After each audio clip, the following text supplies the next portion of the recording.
Мен Құрман Мадияр Нұрланбекұлы, Ағдыла орта мектебінің алғашқы әскери технологиялық дайындық пән мұғалімі. Еңбек өтілемім 3 жыл.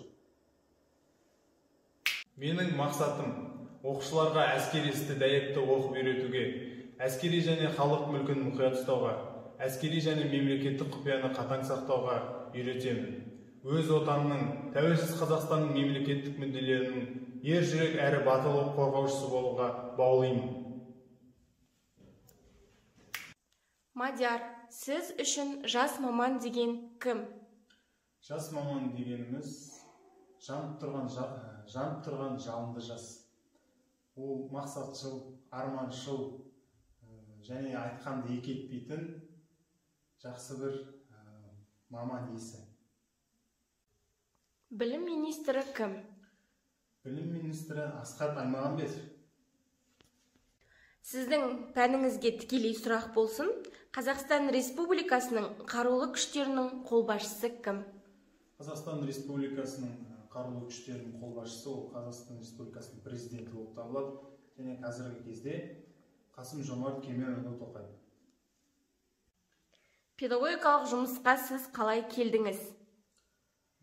Бұл педагогикалық жұмысқа келуім бала кездегі қызығушылығым болатын. Мектеп қабырғасында жүріп, алғашқы әскери дайындық сабағын өте қатты қызығатын және ұстаз болуды армандайтын. Екеуін ұштастыра отырып, жоғары оқу орнын тәмамдап, өзінің Алтын ұя мектебіне қайта оралып, осы жердегі балаларға өзім білімімді беріп жатырмын. Жақсы ұстазға қандай қасиеттер тілеуге тиіспіз? Денсаулық, жауапкершілік, қоршаған ортамен және оқушымен гармония, топтық жұмыс, функционалды сауаттылық тілейміз.